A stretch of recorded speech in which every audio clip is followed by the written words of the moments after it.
Hey, good afternoon, everybody. My name is Mike Phillips. I am going to be talking this afternoon about 3 hard, fast rules on leadership. So I hope you're tuned in this afternoon, and I am broadcasting now through my broadcaster software. I am launching a new podcast titled The Front, talking about leading from the front, managing from the front, and being out front with your people, with yourself and with your people, and carrying yourself forward. So make sure, please take the time to subscribe. You can check me out on leadtheteam.tv, and you can also subscribe to that new podcast coming out shortly. It's on Libsyn. You can look for Lead the Team and Google Play as well as iTunes. So I'm going to jump right into it this afternoon. It's three hard, fast rules on leadership.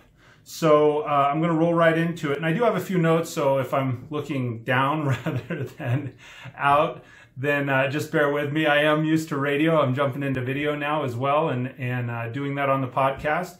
So first off, when we're talking about leadership, we've all had good and bad managers. We've all worked for excellent managers and leaders in our organizations, which those people tend to embody leadership. And we say, hey, you know what? I want to be just like that person. We've also dealt with bad managers where we've said, I never want to be anything like that individual. And that's the person we're always, or often, if we've worked for rougher managers in our career, I know I have, many people that tune into this will be auto industry, and we work for somebody that say, you know what, I would never do this, or I would never do that, or gosh, if I was in charge, here's how I would handle it. So let me give you 3 tips this afternoon, and this is probably going to take us to about 10 or 15 minutes out, and 3 tips, and this is my 3 on some quick rules on leadership. So number 1, know the job and the content that you're expecting from your people better than what they do. And I'm going to go through the 3 of these real quick, and then I'll go and expand on them. So number 1 is know the content, know the job better than what you expect of your staff. Number 2 is investigate any resistance that you encounter personally. And 3, simply follow the evidence and the outcome to where it leads. So as I jump into that, rule number 1, know the job and content better than those performing it for you. That starts, here's the first thing, it starts with training yourself. That's one of the things. A lot of people think that management or leadership is a destination or it's a title. And that's not the case. Leadership is constantly evolving. Management also, just because you get the management title does not get you into a position where you're the forever manager. It's just like going to the gym and working out. It's not like you're going to go to the gym one time and go, well, now, hey, goodness, I'm going to be in shape forever. I'm perfect, right? I never have to go back. Unfortunately, I know that all too well. You have to go back over and over and continue to groom that and train yourself and train your physique. The same thing goes in a leadership role. Or even in a regular job or employee role, you have to constantly be training and growing and grooming yourself. I have a saying, you have to participate in your own rescue. You can't sit back and assume that somebody is going to bring they're not going to bring all the information to you and say, well, here, you have to learn this and you have to be excellent at it. Sometimes you have to go and seek. You have to hunt for it. You have to be a participant in your own excellence. And so through that, you have to continue to be teachable. You have to study. You have to grow. If you don't know how to accomplish a task and you're trying to stay out front, like I said, the number 1 rule is know the task better than the person that you're asking to do it, or at least know it well enough to show them and teach them. If you don't know, if you say, hey, I want to know how to do this task, or I'd like this person to accomplish this and do that task, then seek out a mentor. There are hundreds of thousands, millions of people that know how to do the task or the job or the goal that you're going after. Google it. Right? Look it up on Google. And the thing is, there are so many people that are willing to help if you just ask the question. It doesn't, and keep in mind, when I'm saying you have to know how to do the job, it doesn't mean that you have to continue to do the job. Right? You just have to be ready when or if, and you have to be able to lead by example. You have to be able to, we've all heard the saying, lead from the front, right? Leading from the front is it's about being able and not just able, but willing to take on a task when someone needs the assistance, when someone needs the help and says, look, show me. You have to be able to show and tell. And there are so many people, often people that have either been in management for a long time or present themselves as managers and experts and say, well, I'm going to go in and I can do this because I have the title. It doesn't work that way. You don't, there's no divine epiphany because you have the title. It takes real work. So as a good leader, here's a few notes on this, knowing the job and knowing the content well. As a good leader, you have to play to your strengths and find others that complement your style.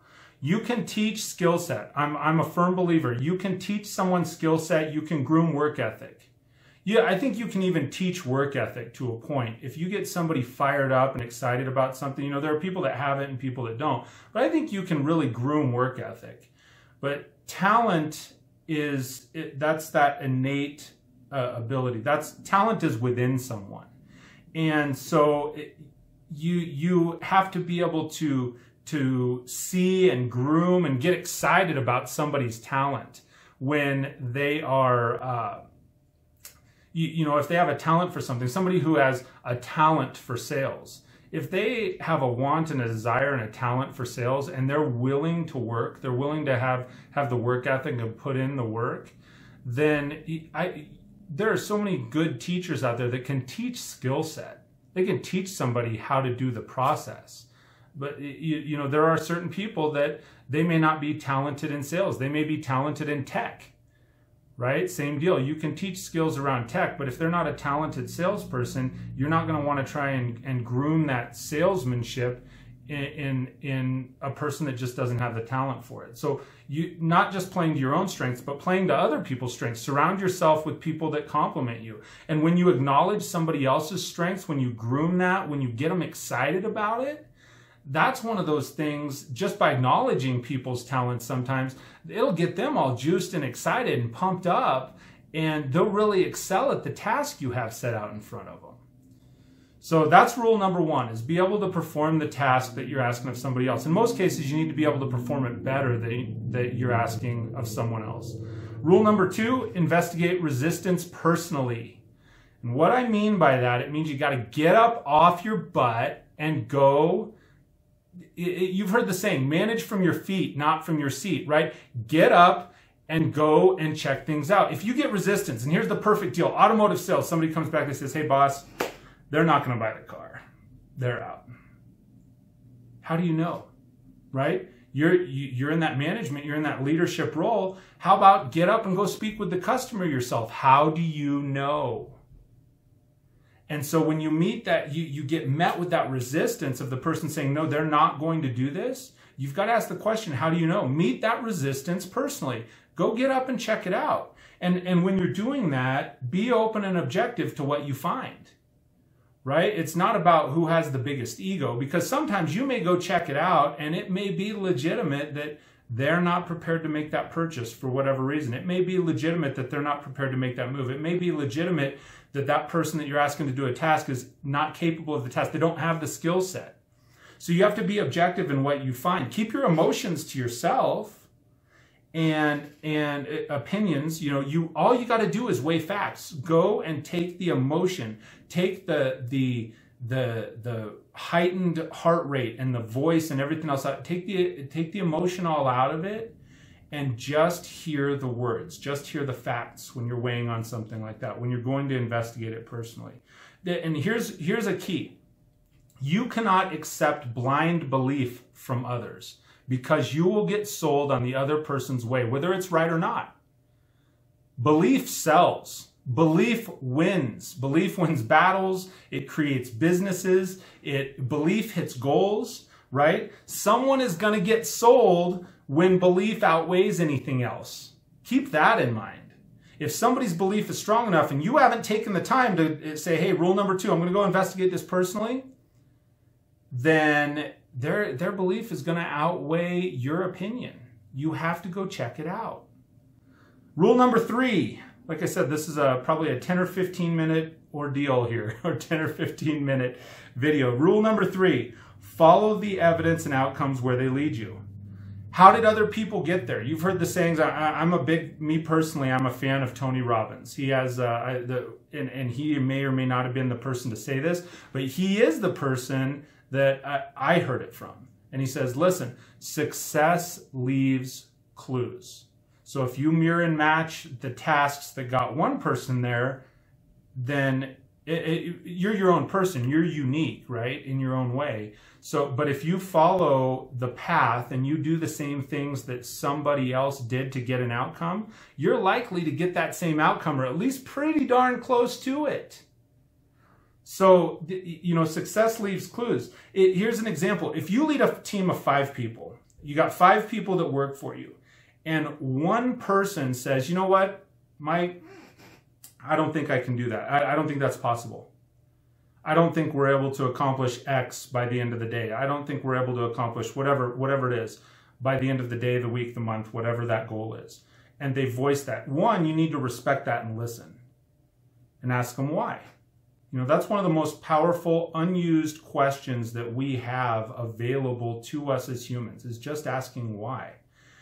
But if that one person tells you, hey, I don't think we can accomplish this, it's your job as a leader. This is not a manager. This is not where you're managing things, but you're leading people to achieve. It's your job as a leader to say, okay, well, that's fine. I can appreciate where you're coming from. How do you think the other 4 people are going to accomplish it?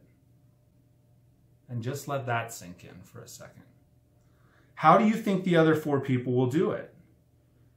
So that's one of the things that, like I said, that sways their belief, right? That it's your job, and management and leadership is selling, right? It's selling other people on your way of doing things, that your way is the right way. Because if you're in that leadership role and you're a strong leader, you're a strong manager, you've been down that path, you've seeked it out before to go down the path. You've traveled down there with a machete, whacking weeds out of the way so that your people can get there with you. It's your job to sell them on your way of doing it, at least to get to that point in the path with you, and then collaborate and listen and, okay, well, how can we get further down the path, right? Now, keep in mind when investigating outcomes, I'll leave you on this as we're coming near the end here. I'll leave you with this thought. Keep in mind, truth and honesty do not always go hand in hand. Just let that sink in for a minute. Someone can be totally honest with you. They can sit there and look at you and have a total belief and be totally honest with you and not know the truth. So, because there are people that just don't know, right? There are quote unquote experts that they just don't know.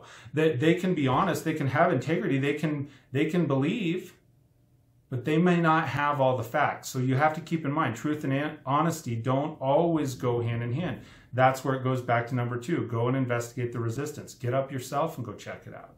Develop your own strategy and plan and opinion on it. So that is my 3 hard, fast rules on leadership for today. So things to keep in mind: know the job and the content at least as well, if not better, than the people that you're asking to achieve that. So, because at some point it's going to come up. They're going to ask you, hey, how am I able to do this? And if you can't just, like for me, I work physically in a call center in the middle of a BDC center right now for automotive. And if somebody says, hey, I'm having a really tough time with this call, what do you have to do? Reach for the phone.